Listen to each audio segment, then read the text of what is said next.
साल की है। कबीर साहब जी ने अपने जीवन काल में सबसे ज्यादा पाखंडवाद के खिलाफ अपनी रचना तथा शब्द गाए हैं, क्योंकि प्रथम तो सर्व मानव समाज उस पूर्ण परमात्मा से अनजान था और वहीं आंशिक लाभ प्रदान करने वाले देवताओं को भी समाज गलत तरीके से पूज रहा था।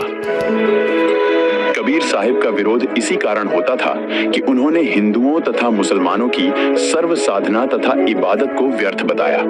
इसीलिए हिंदू धर्म के ब्राह्मण धर्मगुरु तथा मुस्लिम समाज के काजी मुल्लाओं के लिए उनके सबसे बड़े दुश्मन कबीर साहिब बन गए। लेकिन काशी राजा बीर सिंह बघेल कबीर साहिब जी के दृढ़ भक्त बन चुके थे, इसलिए हिंदू तथा मुसलमान राजा के कुछ नहीं बोल पा रहे थे, क्योंकि बीर सिंह बघेल ने अपने पूर्व गुरु ब्राह्मण की कबीर साहिब से हुई ज्ञान चर्चा से सच्चाई जानकर कबीर साहिब को गुरु धारण किया था।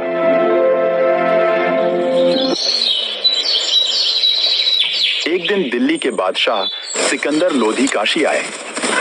मुस्लिम धर्म के काजी मुल्लाओं को कबीर साहिब की शिकायत करने का मौका मिल गया, क्योंकि संपूर्ण भारत का शासक सिकंदर लोधी भी मुस्लिम था। पीर जी, ये अच्छा मौका है कबीर की शिकायत बादशाह तक पहुंचाने का। हाँ, सही कहा। उस काफिर कबीर को सजा दिलाने का इससे अच्छा मौका और कभी नहीं मिलेगा। उधर से ब्राह्मण पंडित भी मुसलमानों को उकसाने लगे। काशी के कई मुसलमान भाई और काजी मुल्ला पीर इकट्ठे होकर बादशाह सिकंदर लोधी के पास पहुंचे। अस्सलाम वालेकुम जहांपनाह। जहांपनाह, काशी में हमारा जीना दूभर हो गया है। अब हमारा कोई ठिकाना नहीं है। क्यों? ऐसा क्या हुआ? सिकंदर के होते हुए आपको कोई कुछ क्या कह सकता है? बादशाह, एक कबीर नाम का काफिर है जो अपने आप को अल्लाह बताता है। वह हमारी इबादत को गलत ठहरा रहा है। बादशाह, वह काफिर न तो गोश्त खाता है और न ही हमें खाने दे रहा है। वह कहता है कि हमारे प्यारे नबी हजरत मोहम्मद जी ने कभी गोश्त नहीं खाया, तो आप क्यों यह जुल्म कर रहे हो? इस प्रकार वह कहीं भी पहुंच जाता है, अपने मुसलमान भाइयों को भ्रमित करता रहता है। अच्छा, ऐसे काफिर को तो जहन्नुम में तत्काल भेज देना चाहिए। पकड़ लाओ उस काफिर को। बादशाह के कुछ सैनिक कबीर साहिब को उनकी कुटिया से उठा लाते हैं। कबीर साहिब को बादशाह की सभा में ले आते हैं। बादशाह, यह अपने आप को अल्लाह बताता है और कहता है कि जीव हत्या महापाप है। अच्छा, इसका मतलब ये हमारे नबी से भी बड़ा आ गया।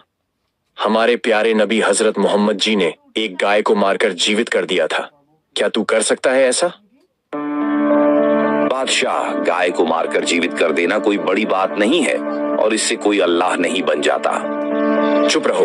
अगर तुम्हारे में इतनी ही शक्ति है तो आज एक मारी हुई गाय को जीवित करके दिखाओ, और अगर गाय को जीवित नहीं कर पाए तो मैं आज तुम्हारा सिर कलम कर दूंगा। हाँ बादशाह, आज इसके सामने एक गाय काटेंगे और इसे उसका गोश्त खिलाएंगे। सभी की एक राय बनी और इसका इंतजाम किया जाने लगा। बादशाह सहित सभी एक बड़े से मैदान में पहुंचे। कबीर साहिब को भी वहीं ले आए। काजी मुल्ला एक गर्भवती गाय लेकर आए। काटो इसे इसके सामने, देखते हैं इसे कितनी पीड़ा होती है।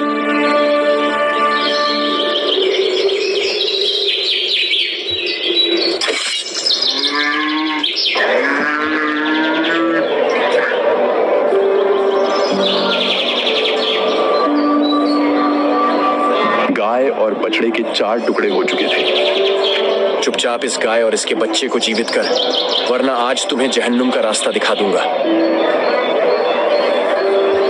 ए बादशाह, वो अलग अल्लाह में ही हूँ, इस सर्व सृष्टि का खालिक यानी रखवाला में ही हूँ और मेरा नाम कबीर है।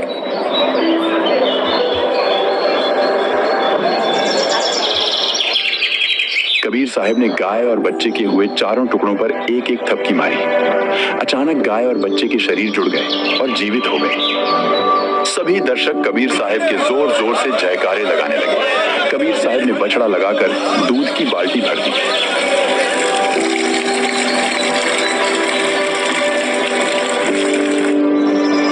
बादशाह सिकंदर लोधी चमत्कार देखकर गदगद हो गया। गऊ अपनी अम्मा है, कुत्ता पर छुरी ना बा। कबीर इसकी दूध को सभी आदम खाए। काजियों, आपका वो गोश्त कहाँ है? लाइए, मैं खाता हूँ। अचंभित बादशाह भी कबीर साहब के चरणों में गिर गया। हमें माफ करो परवरदिगार, मुझसे भारी भूल हुई है। सैनिकों, कबीर जी को उनकी कुटिया तक पालकी से पहुंचाओ।